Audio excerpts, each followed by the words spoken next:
pero ipinakikita na mula sa kanyang salita kung anong meron doon. No? At yun ay ang kalwalatian ng ating Panginoon. Ang buhay sa lupa, pansamantala. No? Ang pinakamahalaga ay napaghandaan natin paano ito, paano natin mararanasan yung inihandang plano ng Diyos sa kanyang mga anak. No? Unang-una yung kaligtasan. No? Kasi hindi natin mararanasan ito, yung kanyang mga pangako, kung hindi natin una mararanasan yung requirements, ano yan, kapanganakang muli. Amen. At salamat, hindi reliyon ang nagligtas sa atin, kundi ang dugo ng ating Panginoong Jesus. Amen. Alright, so ngayong hapon ay tumayo na po tayo lahat at dadako na po tayo sa pangangaral ng salita ng Diyos. At ating buksan ang ating mga Biblia.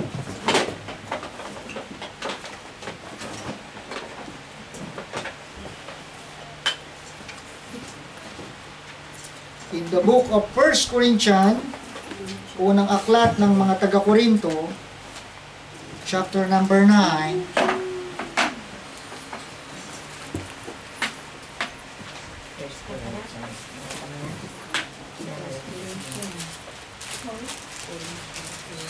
First Corinthians 9, 1 Corinthians 9.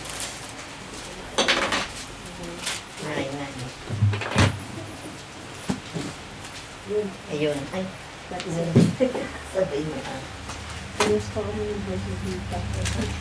in verse number 22, 22.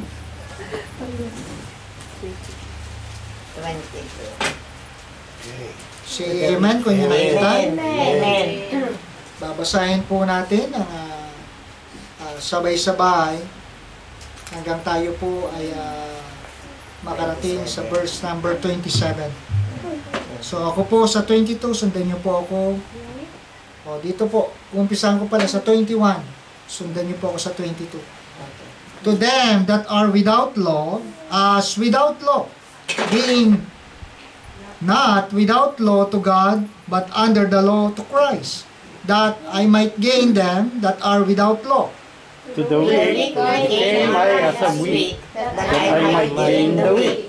I am made all things to all men, that I might by all means save some. And this I do for the gospel's sake, that I might be partaker thereof with you. Knowing not that they which run in a race run all, but one receiveth the prize, so run that ye may obtain. And every man that striveth for the mastery is temperate in all things. Now they do it to obtain a corruptible crown, but we an incorruptible. I therefore so run, not as uncertainly, so ride I, not as one that beateth the air. And 27, but I keep under my body, and bring it unto subjection, lest that by any means, when I have preached to others, I myself should be a castaway. So tayo pong lahat ay pumikit sandali, tayo po ay manalangin at ating hilingin ang gabay ng Banal na Espiritu. Dakilang Diyos, salamat po ngayong umaga at kami po ay makapag-aaral ng inyong pong mga salita ng buhay na siyang magpapalakas at makapagpapatibay ng aming pananampalataya, Panginoon. Tulungan niyo po kami na maunawaan ang mga katotohanan na mga talatang aming binasa, Panginoon. At meron man dapat gawin ay aming sundin, Panginoon. At may mga pangako na dapat angkinin ay aming i-claim it, Panginoon. At ganun din, O Diyos, ang abang lingkod na inyong gagamitin ay gamitin nyo lamang na daluyan ang inyong pagpapala, Panginoon. At kayo po ang makita sa harapan ng pulpitong ito at hindi po ang kahinaan ng inyong abang alipin, Panginoon. At lahat ng ito ay aming dalangin sa pangalan ng aming Panginoong Yesus. Amen. Makakaupo na po tayong lahat.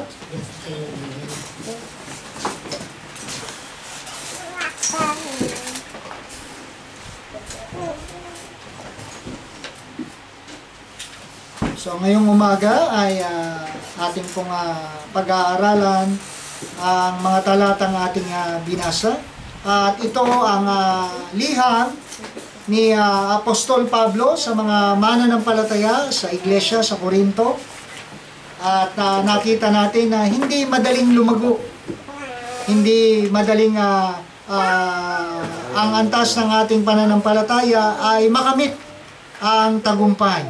Sapagkat may mga tinatawag na mga stages na dapat nating maranasan, gawin, at ipamuhay nang sa gayon ay ating marating ang rurok ng ating pananampalataya sa ating Panginoon. So, ngayong umaga ay pamamagatan po natin ang ating mensahe na ibahagi mo ang iyong pananampalataya ng may katapangan. Ayan. Ibahagi mo ang iyong pananampalataya ng may katapangan. Ayan. So, Tagalog. No? Tagalog tayo na. So, Ibahagi mo ang iyong ng may katapangan. So, alam nyo, hindi lahat ng mananampalataya ay meron silang lakas ng loob na ibahagi ang kanilang pananampalataya. Actually, ay wag natin ma-misinterpret, no? Ang sinasabi ng Biblia na ang pagbabahagi ng iyong pananampalataya ay kaiba sa pagbabahagi ng iyong relihiyon. So, magkaiba po yun. Dahil maraming tao na nakasalig ang kanilang pananampalataya sa relihiyon. No? At dito naman sa ating mapag-aaralan ay pagbabahagi ng iyong pananampalataya. No? At ito ay sa pamamagitan ng ating Panginoong Hesukristo. Hindi ng ating relihiyon, hindi ng ating mabubuting gawa, hindi ng ating mga kakayanan, sariling talino, no? Kundi pananampalataya lamang sa ating Panginoong Hesukristo. At kung saan man nasasalig ang kanilang pananampalataya, ay hindi natin na pag-aaksayan ng panahon yun, kundi ang ating pag-uukulan ng pansin ay ang pinananaligan ng iyong pananampalataya. Amen? So, yan ay hindi ang ating kinabibilangang grupo ng mga lokal na mga Baptist, kundi ang pananampalataya lamang sa ating Panginoong Jesucristo. So, nararapat naman na lahat ng mga Kristiyano ay malaman nila na dapat nilang ibahagi ang kanilang pananampalataya as well as we bilang mga Bible-believing Baptist, no? Christian Baptist. So, makikita po natin na dito sa ating pinag-aaralan, bakit kinakailangan ibahagi ang iyong pananampalataya. Unang-una, yan ay utos ng ating Panginoon, hindi upang ipagmalaki kung saan ka nabibilang ng mga grupo, no? Kundi ay ating magampanan ang iniutos ng ating Panginoon sa Mateo 28, talatang 19, 18, no? 19 pababa, na humayo kayo at turuan ng buong bansa at sila'y bautismohan sa pangalan ng Ama, ng Anak, ng Espiritu Santo, no? At ang pangako niya, siya sumasa atin hanggang sa katapusan ng mundo. So, share your faith. No? Share your faith. Bahagi mo ang iyong pananampalataya. At hindi masama na magsabi, no, kung ano ang iyong pananampalataya. Sapagkat unang-una ito ay utos ng ating Panginoon na hindi naman din dapat natin ikahiya. So, ewan ko ba bakit pagka salita ng Diyos minsan ay kinahihiya, no, ng mananampalataya. That is not normal na ikinahihiya natin ang salita ng Diyos. In the first place, dito tayo naligtas sa salita ng Diyos. That's why, meron dapat tayong courage, meron dapat tayong lakas ng loob na ibahagi ito sa ibang tao. So, anong nakakahiya na ibahagi si Kristo sa ibang tao? Wala. Bagkus ito ay pinag-uutos ng ating Panginoon na ang bawat mananampalataya, ang bawat naligtas, ang bawat nabilang sa katawan ni Kristo sa iglesia ay magbahagi. Kulto nga, naniniwala dito sa pagbabahagi. Yun nga lang, mali ang kanilang itinuturo.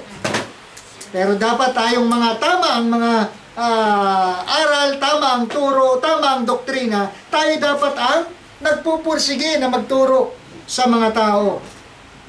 So, they were known as the Great Commission. So, tayo yan, ang church yan, ang naatasan. Hindi inutusan ng hindi mananampalataya.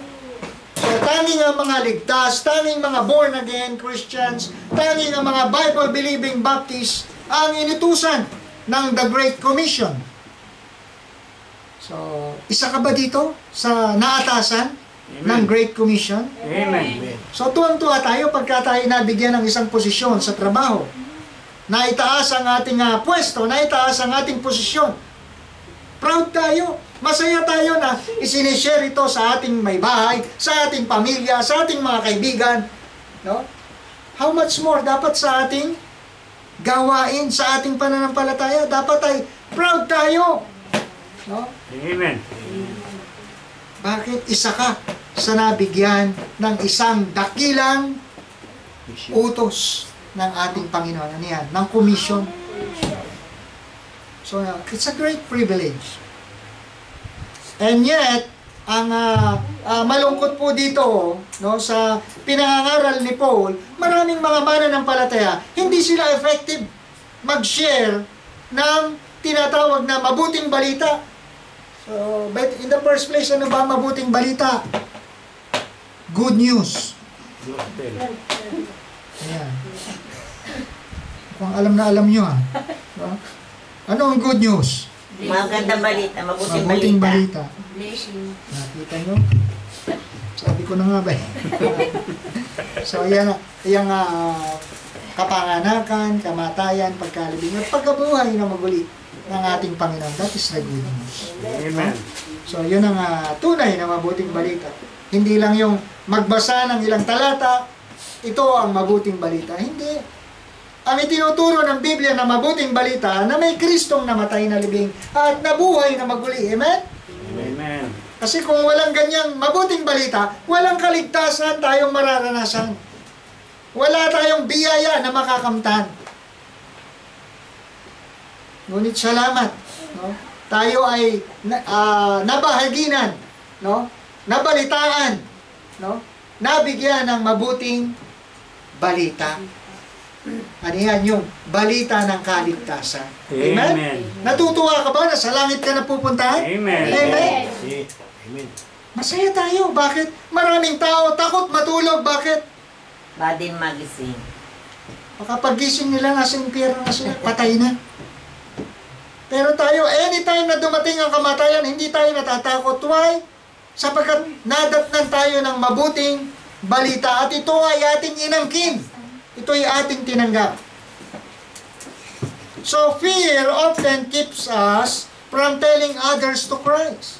So, itong nakakalungkot na hindi ko alam anong nakakatakot sa ating pananampalataya para ibahagi.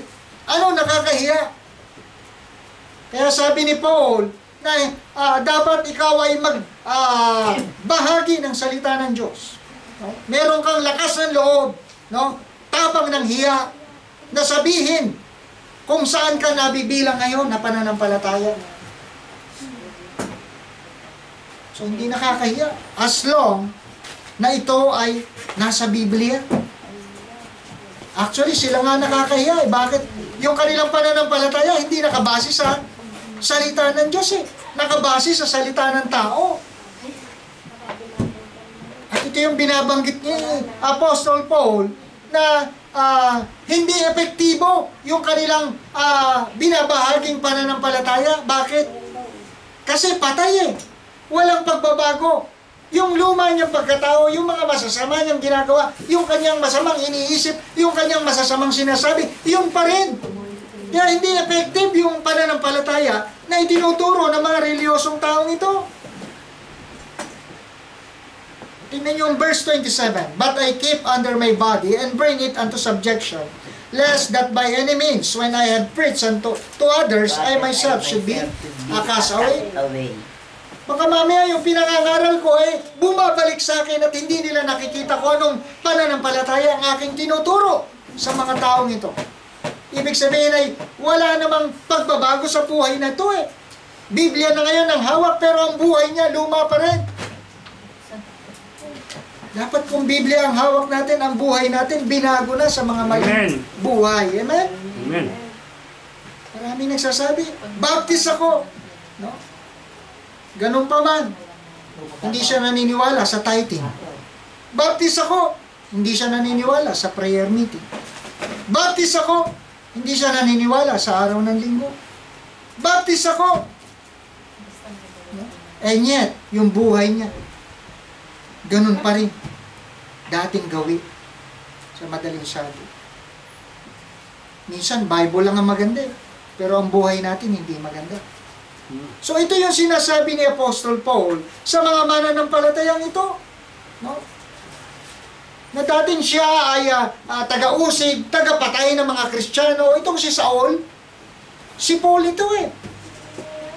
Na ayaw niya na merong gathering, ayaw niya pagkalinggo may sumasambang mga mananampalataya, may mga Kristiyano. Ang ginagawa niya ay pinaguhuli, pinagtatatalian at ikinukulong sa bilangguan, hinahagupit, no? Nilalatigo, ginugutom, no? Ayaw niya na merong Kristiyano na nagtitipon. Pero alam niyo ba, dahil sa kasamaan ni Paul, no, pinaranas sa kanya ng Panginoon, no, paano ang maging lingkod ng ating Panginoon. At ito, isang araw, siya ay papunta sa lugar ng meron kasing ini-infiltrate na iglesia. No? Ang church kasi nung patago. No? Dahil ito ay pinagbabawal ng kilalang relihiyon. No? Kung kaya't ang mga mananampalataya ay sa pamamagitan ng mga sign, no? Alam niyo ba yung fish na ginagamit na simbolo ng mga Kristiyano? Yun ay yung mga tanda na minsan ay ginagamit nila kung saan ang lugar ng pagtitipon. No? Hindi sila pwedeng mag-usap ng matagal. No? At yung church na yon ay kadalasan underground. No? At ayaw nila na may minsan natitiratin sila pagka may mga bisita. Bakit hindi nila kilala? Baka mamaya ito ay espiya pala ng gobyerno. At ito nga ang trabaho ni Saul, no, para lupigin, no, tapusin ang Kristyanismo. Pero ganun pa man, hindi ito natapos. So tinawag siya ng Panginoon sa lugar ng Damascus, kasama ang kanyang mga sundalo. No? Meron siyang dalang tinatawag na license to kill. No? Kaya niyang magpa-aresto, kaya niyang pumatay, kaya niyang magpahirap ng tao dahil sa papel na yun. Sa batang edad ni Saul, meron na siyang authority, may posisyon siya. At doon sa lugar ng Damascus ay pinaranas muna sa kanya ng Panginoon. Binulag siya. No? Pagtingala ni Saul sa kalangitan, merong isang napakaliwanag na nagningning na hindi nakayanan ng kanyang mata. At dahil sa sobrang liwanag, mula sa kanyang pagkakasakay sa kabayo ay nahulog, no, sa buhangin ng Damascus. At siya'y nahandusay, no, halos walang buhay. Nabulag siya sa madaling sabi. At ang sabi niya, sino ka, Panginoon? Nakita niyo yung binitawan ni Saul, sino ka, Panginoon? Alam niyang meron Diyos eh. Kaya lang, hindi niya kilala kung sino. Maraming tao kilala ang Diyos, pero hindi nila alam kung sinong Diyos. So, sa madaling sabi, ay mula sa lugar na yon ay na-convert si Saul. Kaya sabi ng Panginoon, hindi na Saul ang magiging pangalan mo, kundi Paulo. Paulo. At dito ngayon, si Paulo ay dumadalo ng pagsamba. No? Natatakot, kilala siya ng mga Kristiyano eh. Naku, bakit nandito ito kasama natin? No? So wala silang katiwa-tiwala. No, alam niyo ba yun, minsan, ang mga pagmumukha natin, hindi katiwa-tiwala. Hindi. Tipong hindi maglilingkod eh. Tipong hindi magsiseryoso eh. No? Pero alam nyo, pinatunayan niya na sa pamamagitan ng panahon. Hindi niya agad na-gain ang puso ng, naku eh, traidor ito, mamamatay tao ito, kasama natin. Naku po, baka sa upuan, hinihiwalayan siya. No? Pag umupo siya sa harap, lahat ng miyembro nasa likod. No? At pag siya nasa likod, lahat naman ay nasa harap. So, hindi madali ang naranasan ni Paul. Bakit? Napakalaki ng kanyang posisyon sa gobyerno. Kaya lang dahil doon ay pinakita ng Panginoon kung gaano siya makapangyarihan. Kaya minsan magugulat ka, may mga taong akala mong hindi seryoso, pero sila yung seryoso sa gawain ng Panginoon. Sila yung mga walang potensyal, pero sila yung mga nagagamit sa gawain. Biruin mo. Ang gawain ng Panginoon minsan ay hindi mo maisip na isang araw nandiyan ka. Isang araw naglilingkod ka. Isang araw nagtuturo ka na. Isang araw nagpapaawit ka na. Isang araw ikaw na mismo ang kumakanta. Amen? Amen. Ganyan ang gawain ng Panginoon eh. Why? Siya Diyos ng mga imposible. Minsan nga yung tingin mo, kala mong disente, magandang manamit, no? Yun ang tingin natin, seryoso maglilingkod eh. Naka-necktie, nakabarong, no? Nagigitara, di ba? Babayolin, no? Pero darating ang panahon, no? Patutunayan niya na hindi pala sila yung mga seryosong Kristiyano. At ito yung pinapangaral ni Apostol Paul sa mga mananampalataya, na magkaroon ka ng tapang para ibahagi ang iyong pananampalataya. Yung pala, kaya hindi nila maibahagi, hindi mga ligtas. May mga ligtas naman, pero ang kanilang buhay ayaw itama mula sa salita ng Diyos. So, in the first place, bakit ba natin kinakailangang ibahagi ang ating pananampalataya? Number 1, compassion. Alam niyo yung salitang compassion? Madalas nating marinig yan na ipinangangaral sa pulpito. Pag sinabing compassion, no, you are putting yourself to others. Inilalagay mo ang iyong sarili sa kalagayan ng ibang tao. Compassion. So, ang compassion daw, hindi ito katulad ng nakakita ka, di ba? Madalas ko example sa salitang compassion. Kawawa naman ang taong ito. Pero alam mo, yung pagsasalita ng kawawang taong ito, wala ka namang ginawa. Hindi yung compassion. Ang compassion, nakakawawa ang taong ito. Kinakailangan matulungan. Brad, saan ka? Kaibigan, saan ka? Nakatira. Sino ang pamilya mo? No? Wala po akong pamasahe pa uwi. O, itong pamasahe. That is compassion. May ginawa kang desisyon, no, para matulungan ng isang tao. At itong salitang compassion, makikita natin sa katauhan ng ating Panginoon.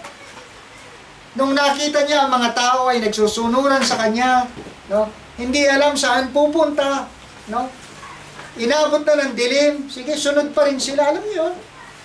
Sabi ng Panginoon, nakahahabag ang mga taong ito. Wala na. No?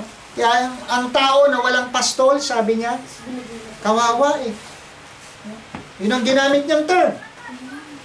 Walang nangangalaga, no? May mga tupa, no, na walang naggagather sa kanila. So, saan nga naman pupunta yan? May kumakain dito, may kumakain doon, may tumatakbo doon, may no? So, ganun daw ang tao pagka walang relasyon sa ating Panginoon. Pag walang pastol. So, kung saan na lang natin gusto pumunta, doon na lang. Diba? Kaya ang isang mananampalataya, ang mga mananampalataya, rather to say, ay inihambing sa isang tupa na hindi siya mabubuhay na walang pastol. Amen? Kaya hindi ako naniniwala sa nagsasabing Kristiyano na mabubuhay ako kahit walang church. Lalago ako kahit walang church. Hindi totoo yun. Dahil sinabi na nga ng Biblia, kailangan natin, sa madaling sabi, kailangan natin ng isang church. Kailangan natin ng isang pastol. Kailangan natin ng isang leader na gagabay sa atin. At ang nakakalungkot, minsan kasi ay matuto lang ng kaunti. Leader na siya. Pastor na siya. No? So, hindi po gano'n. Kinakailangan ang tupa ay marunong magpasakop. Amen. Amen? Kaya sa church, hindi tayo tuturo sa mga miyembro maging rebelde sa pastor. Hindi dapat maging rebelde sa ating Panginoon. Why? Kasi sila ang gagamitin ng Diyos para sa ikabubuti mo. Amen? Amen. Sila ang mga taong mananalangin para sa iyo. Sila yung mga taong aagapay para sa iyo. So, compassion. So, ang sabi dito sa verse number 22, balikan natin.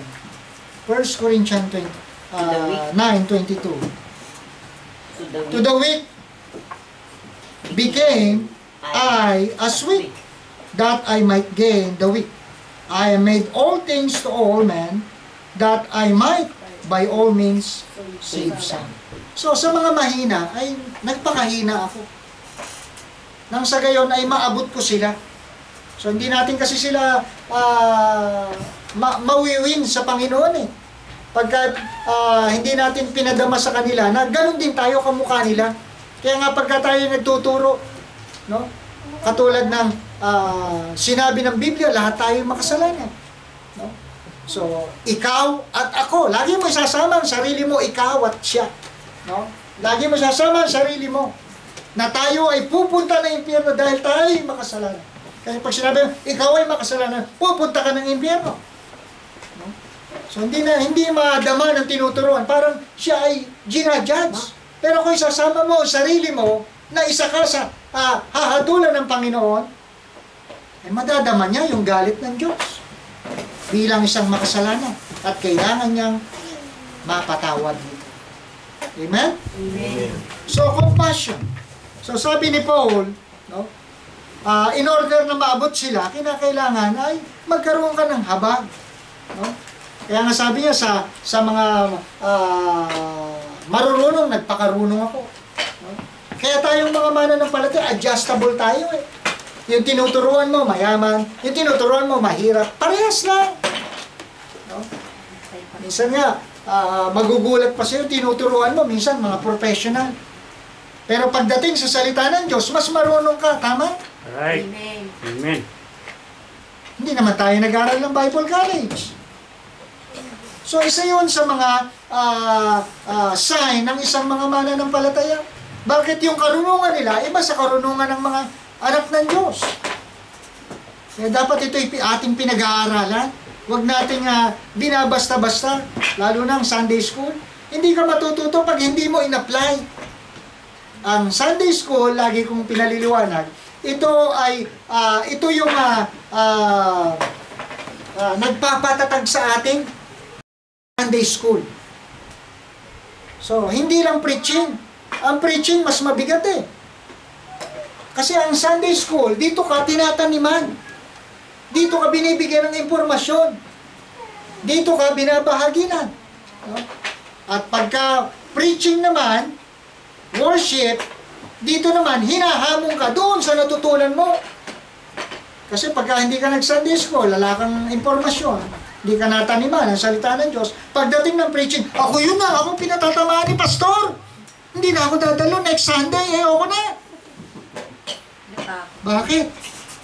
Kasi pakiramdam niya, siya yung pinatutungkulan ng mensahe. Bakit? Hindi nataniman ang salita ng Diyos. Hindi na ihanda ang puso. Kaya nakita nyo kung gaano kahalaga ang Sunday School? Amen. Dito ka pinatatatag. Amen. Nung ako'y bagong mananampalataya, since ako'y 32 edad na sa aking buhay spiritual by October 23. So, nung ako'y bago-bagong Kristiyano, hindi ako dumadalo ng Sunday School. Hindi ko pinapahalagan masyado. Basta ako, yung oras na ng worship, doon ako dadalo. No? Kasi iniisip ko, yun ang mahalaga kasi yun ang pagsamba. Pero hindi ko nakita, yung Sunday School ay bahagi pala ng pagsamba. Alam nyo ba yan? Dati hindi ko alam yan eh. Ang Sunday School ay bahagi ng pagsamba. Why? At dito pala sa Sunday School, dito ka natuturuan. Dito ka na aaralan. Dito ka natudoktrinahan. At pag Sunday School, dito ka nakapagtatanong. Amen? Amen. Hindi yung preaching. Pastor, sandali lang po. Parang hindi ko gusto yung inyong sinabi. Gusto ko pong magtanong. Hindi, wala na. Worship na sa pagsambay. Pangangaral na ang salita ng Diyos. Kaya ang Sunday School ay pahalagahan po natin. Amen? Amen. Sa iba, hindi ko alam kung gaano kahalaga ang kanilang Sunday School. Pero sa atin, itinuturo na ang Sunday School ay napakahalaga. Kasi hindi ka lalago na dumadalo ka lang ng worship. Kasi ang paglago ay pagbabahagi ng impormasyon. Ito'y ginagawa sa pamamagitan ng Sunday School. So mga bata, bakit ba pumupunta na school? Pwede naman turuan sa bahay. So kinakailangan nilang pumunta doon sa tamang lugar na matututo sila. Amen? Amen. So ganun din ang Kristiyano, may tamang lugar para siya ay aralan. At yan po ay malinaw na tinuturo ng salita ng Diyos. No? So pwede ka mag-aral ng Biblia sa bahay, pero bakit kinakailangan mong pag-aralan din sa loob ng iglesia? Dahil itinuturo ng salita ng Diyos para sa iyong ikabubuti. Dahil may tamang lugar para siya ay sambahin. So, compassion. So, this highly religious man taught himself above others. No? So, itong katulad ni Saul, no? Siya isang tulad ng isang Pariseyo noon. At ang mga salitang ito, hindi lumalabas sa kanyang bibig.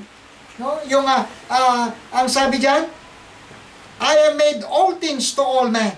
No? So, yung ginagawa niya, na pagbabahagi, pagpapakita ng kanyang pananampalataya, ito'y sa lahat ng tao. Maging opisyalis ka pa ng gobyerno, kinakailangan ituro niya ang kanyang pananampalataya. So, dapat ganyan tayo. Nung tayo ay nakakilala sa ating Panginoon, tayo nakatiyak ng langit, tayo ay na born again Christian, huwag kang mahiya. Minsan nga, pag nagtitinda ka, kahit nakakahiya, yung presyo di ba? Malakas ang loob mo, basta kikita ka. Pero ang Panginoon, di ba? Dapat masinip.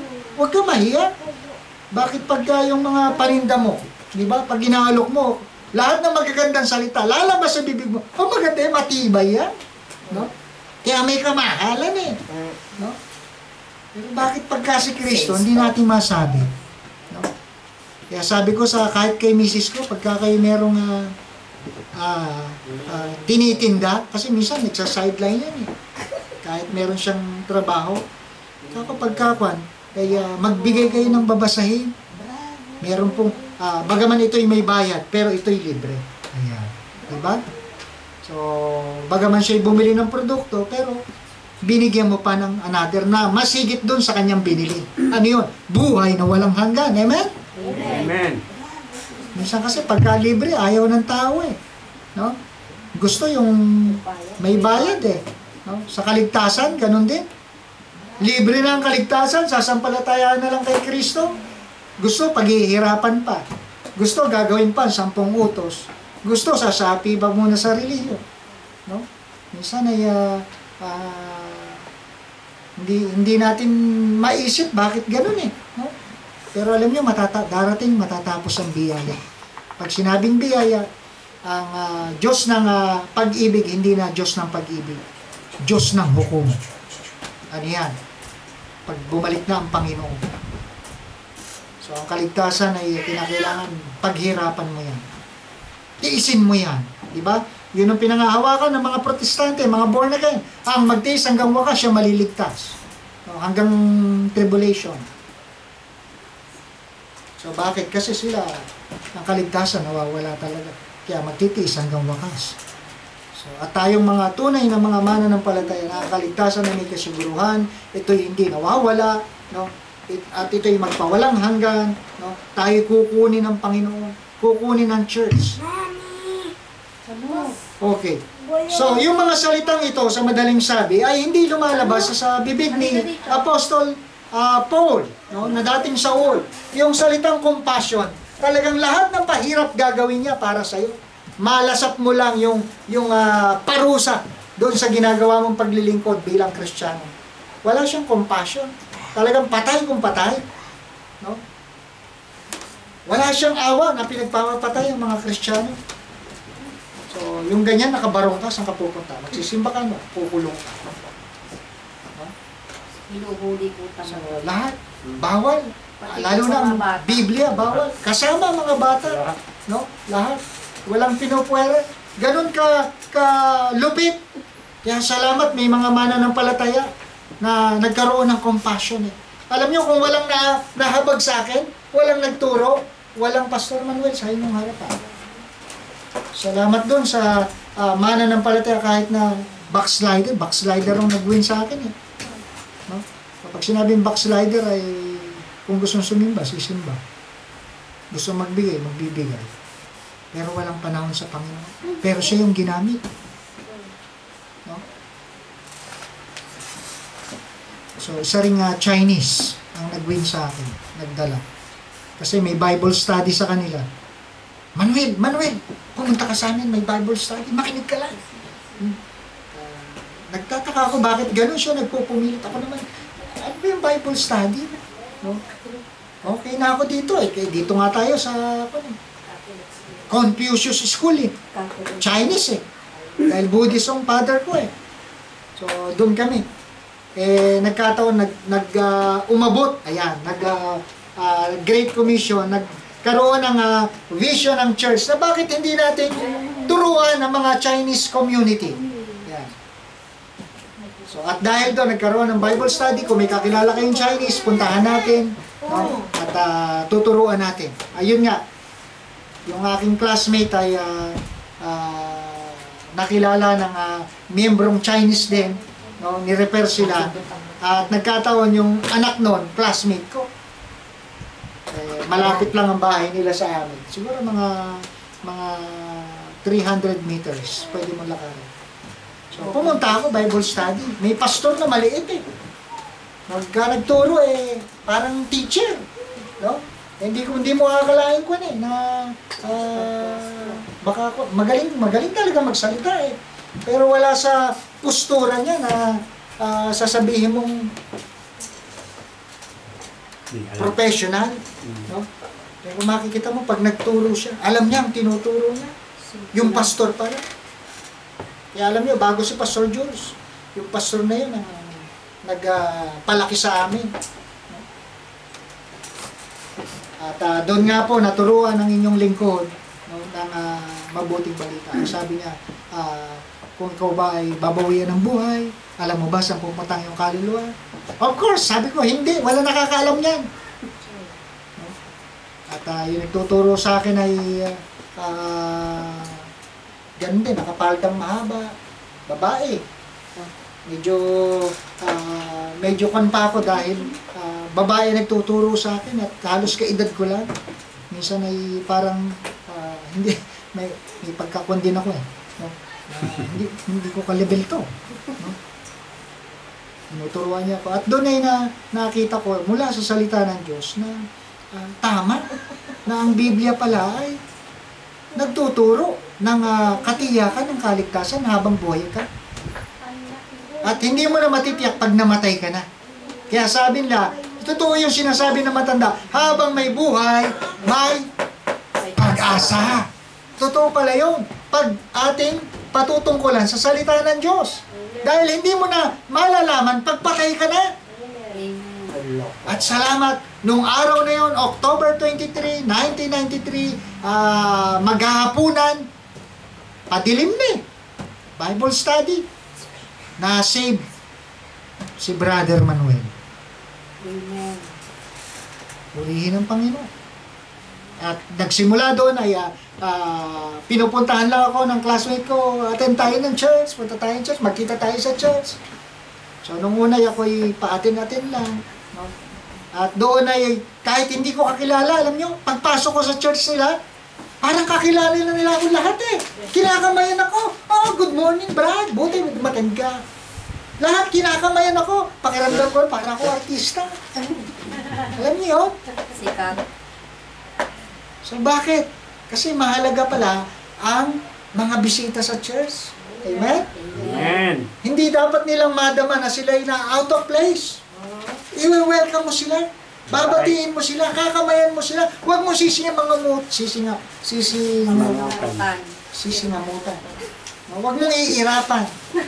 No? So, dapat ay i-welcome mo sila. Yun ang unang naobserbahan ko sa church ngayon na aking natinahan. No? Okay, so tuloy natin. Yung compassion. So, sa madaling sabi, merong nahabag sa akin. May umabot. No? Kahit ito'y karnal. Nakita nyo, karnal, nakapagsusolwini. No?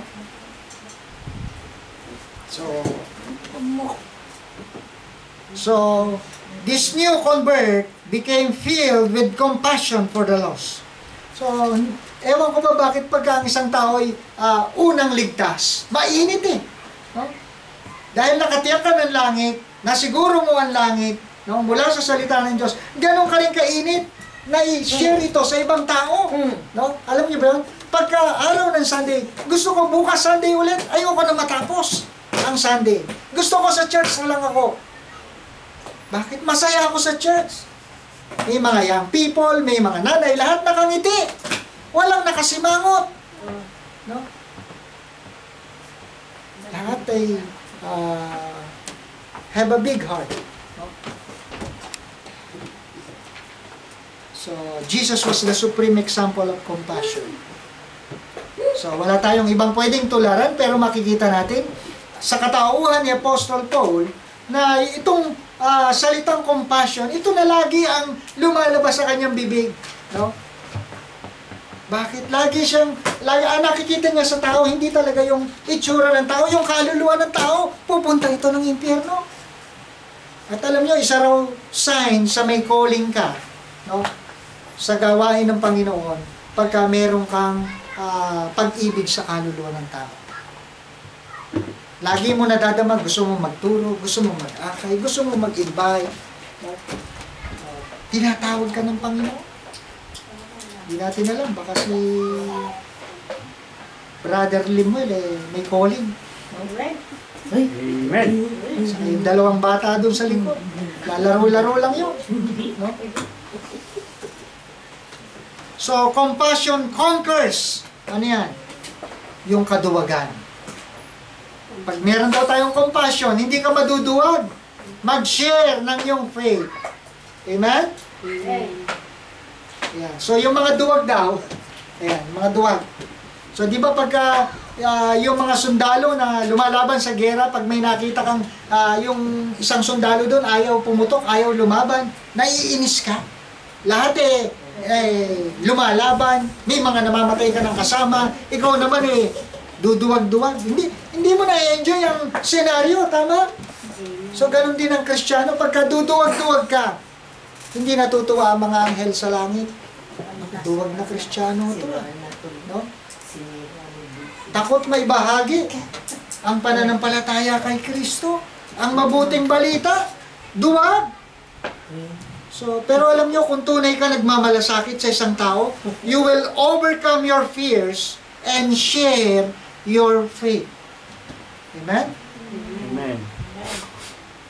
So, kung nagtotoong may malasakit ka, dapat ay wala kang takot na ibabahagi sa Kanya. Saan ka ba dumadalo ngayon? Ba't ganyan ka na magsalita? Yeah. So, mula nung nakilala ko ang Panginoon sa buhay ko, ay nagbago na ang lahat. No? Totoo naman yun eh. Nagbago naman yun. Dating kinagagawian mong gustong-gusto mo ngayon, ayaw mo na, di ba? Hindi mo na binabalikan. Lalo na yung ating masamang buhay noon. Ngayon ay meron na tayong pagnanais na lakaran ang kalooban ng ating Panginoon. Amen? Amen. So noon ay sa tingin natin ay hindi mo mararating ang ganitong kalagayan na matatagpuan mo yung sarili na sa gawain ng Panginoon. Nakaupo dyan, nakikinig. Di ba? Pag-araw ng linggo, nasan ba talaga tayo? Gala. Di ba? O yun. Gana. Pero ngayon, saan ka na nag-enjoy? sa gawain ng Panginoon. Purihin ng Panginoon. Amen? So, ganun din dapat bahagi natin sa ating mga kaibigan. Number 2, not only compassion,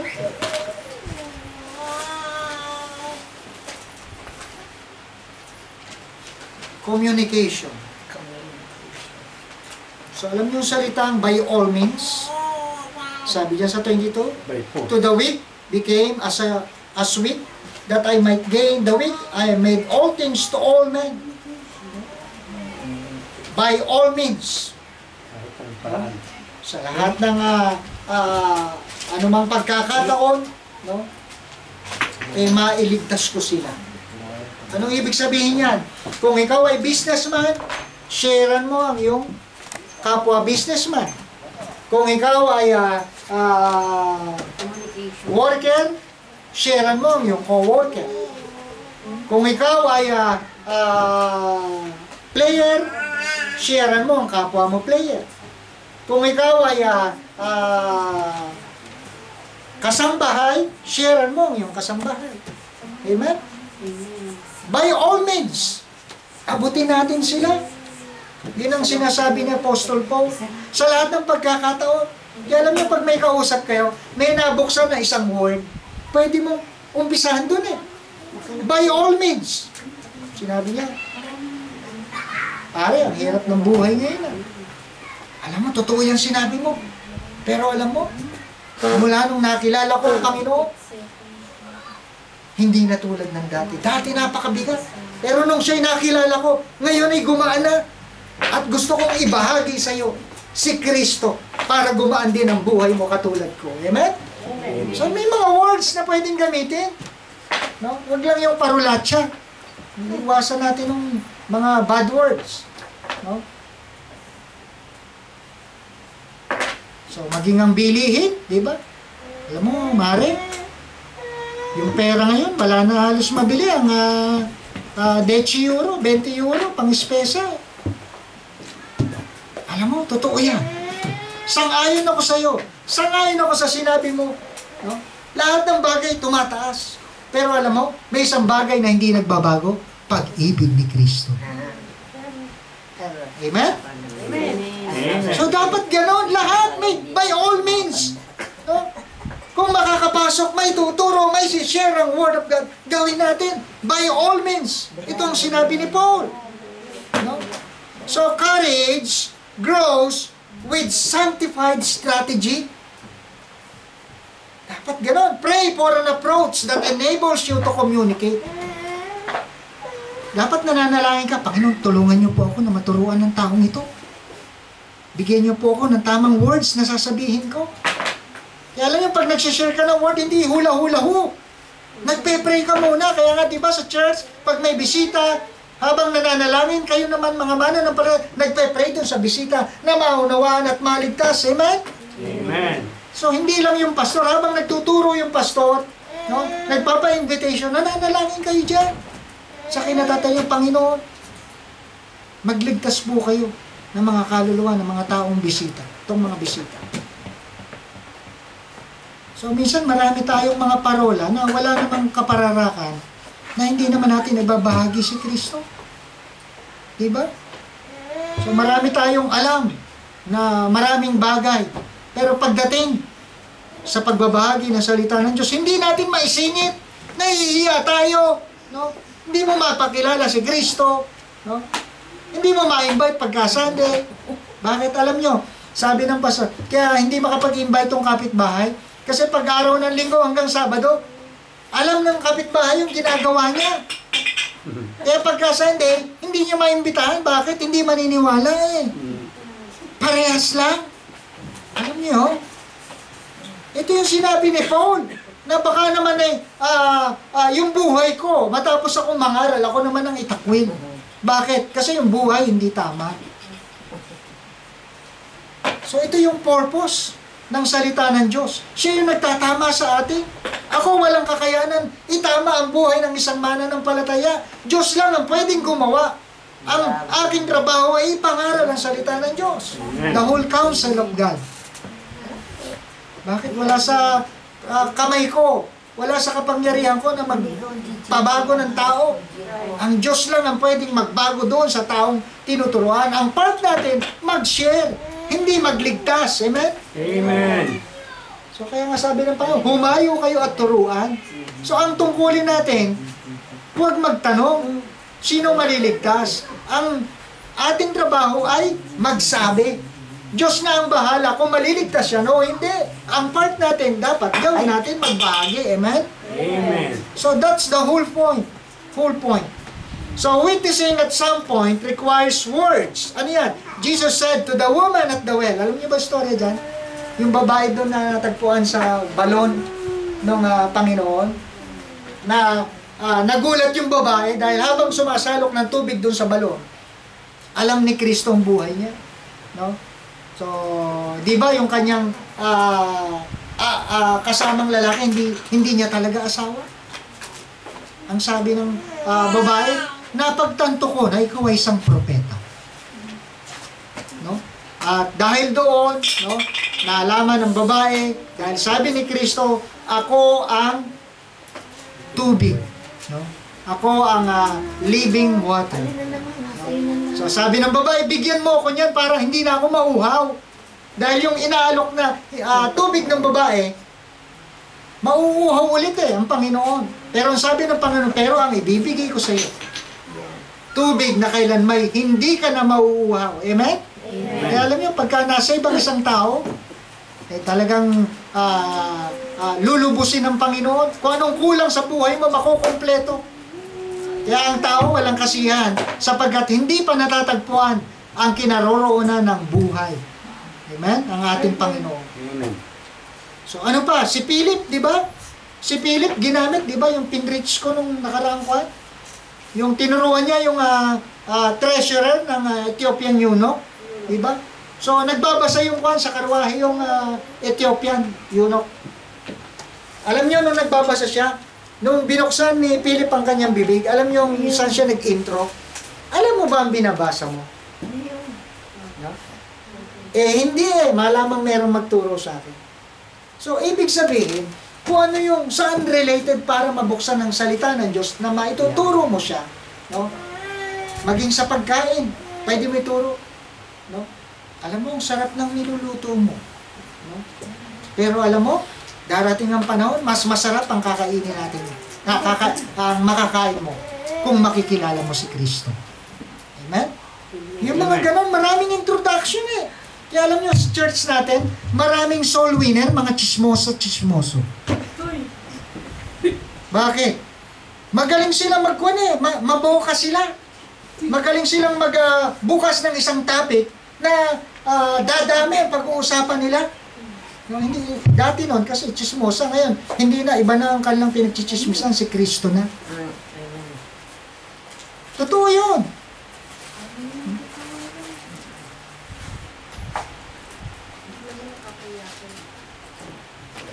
Kaya dapat gamitin natin ang pagiging chismosa sa salita ng Diyos. Amen? Amen. Huwag na ibang tao. Kasi pagka ibang tao, mapapasama ka. So, ang Panginoon na lang ang bida. Amen? Amen. Ewan ko ba? Talagang noon pa, uso na yung chismis.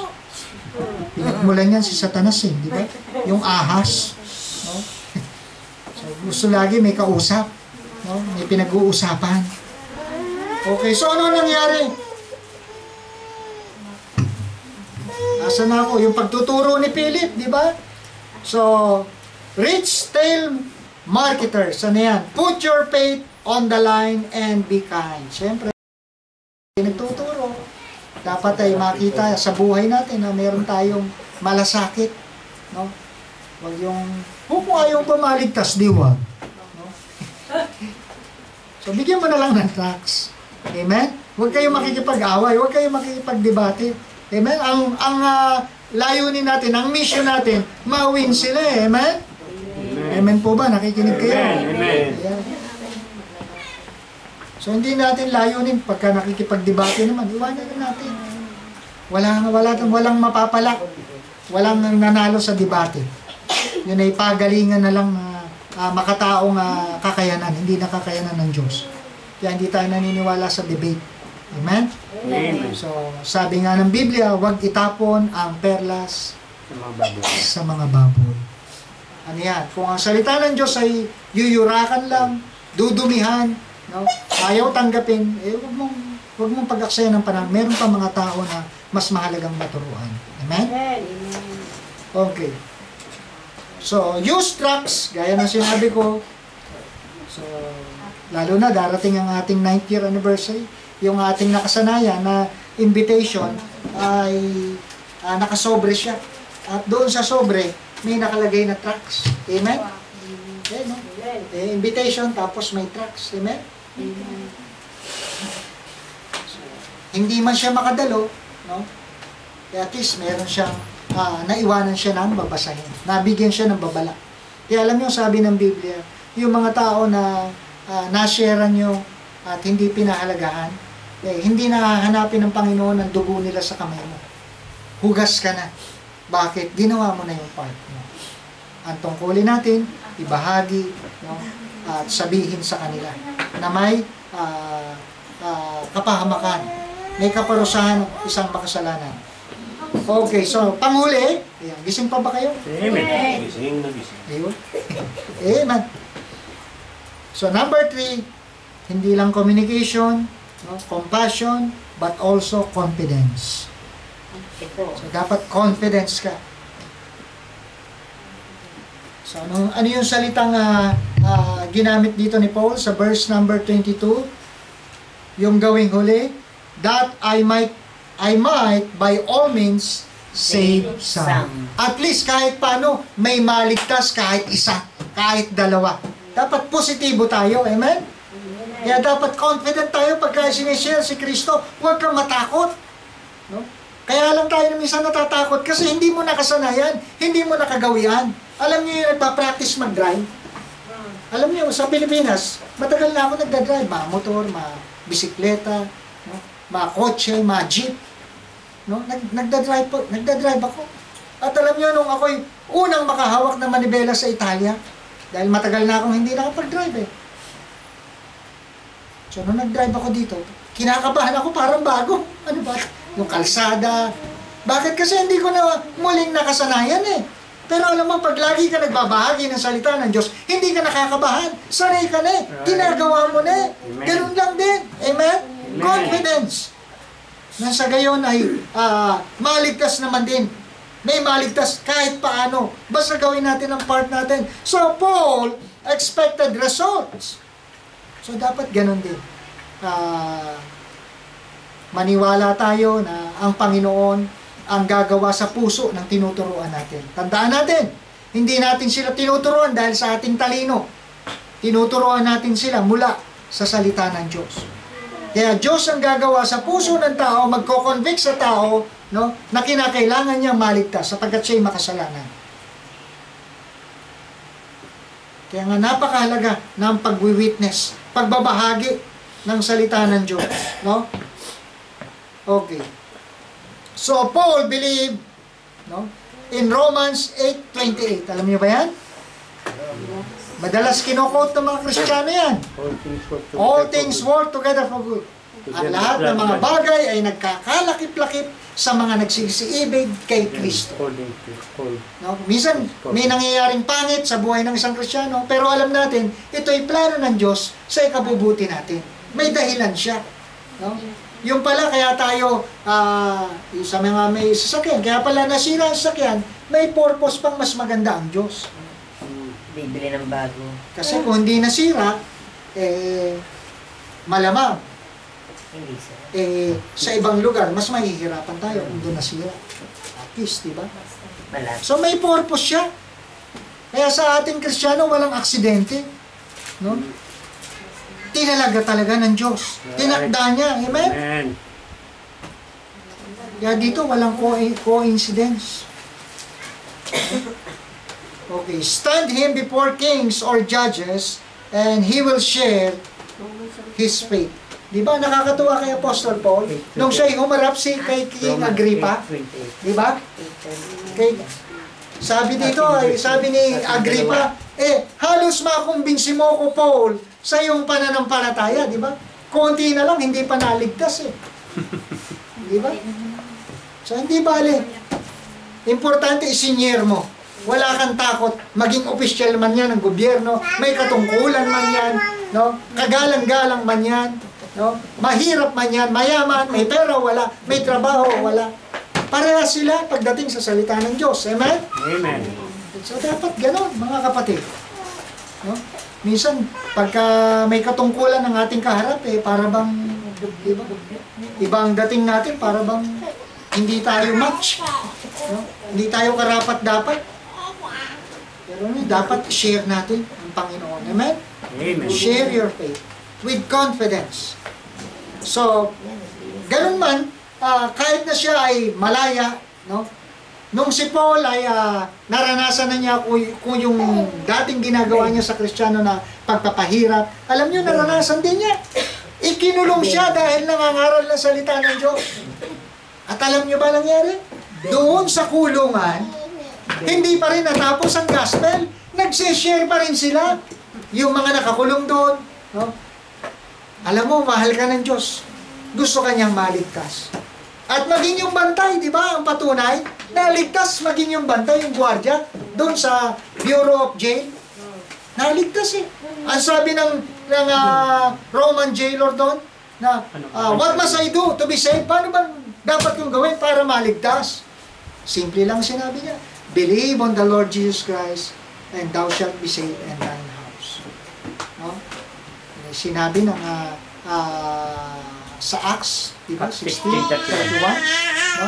Na manampalataya ka sa Panginoon, ikaw at ang kasambahayan mo ay maliligtas. Alam mo, sa isang tahanan na merong isang maligtas doon, no? Ang pangako ng Lord, pag nagpatuloy yun, lahat ng kasama niya doon sa bahay, mag-anak, no?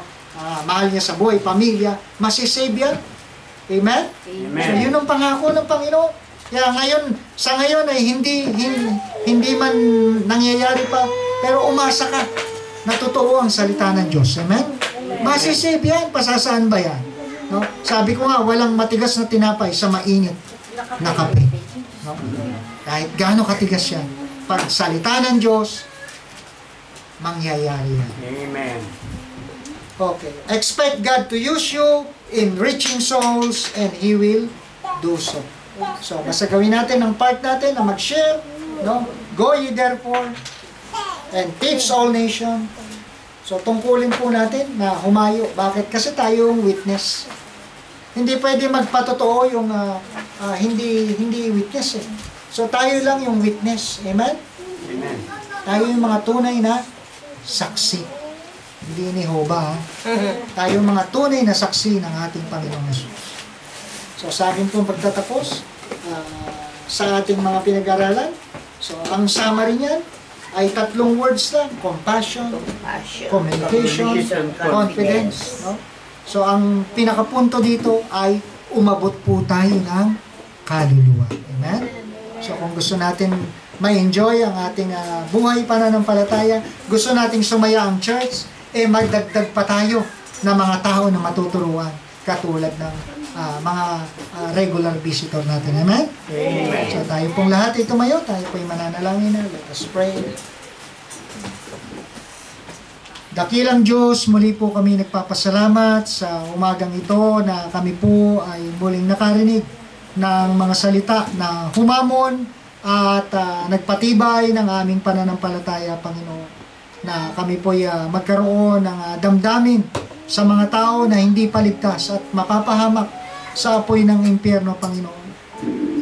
Give us a heart like Apostle Paul na may pagnanais siya na matulungan, maabot ang mga taong ito na hindi alam saan patungo ang kanilang buhay, Panginoon. Bagaman kami nabubuhay dito sa lupa, but we believe that you have a purpose. Ang iyong layunin ay una, maligtas kami, Panginoon, mula sa kapahamakan ng impyerno at makilala namin ang Panginoong Yesus na siyang nagbayad ng aming mga kasalanan. Ganon din, give us a heart to communicate, Panginoon, sa mga tao. Bigyan mo po kami ng tamang salita na hindi na po ito mahirap na gawin sapagkat sa araw-araw ng aming buhay, we always communicating to people, those people around us, Panginoon. Sa aming mga kaibigan, sa aming mga kakilala, mga mahal sa buhay. Help us, Lord, to share our faith. Help us, Lord. Give us the courage to share the Word of God, the Gospel. Habang lahat na kayo ko nakapikit. So, simple lang po ang mensahe.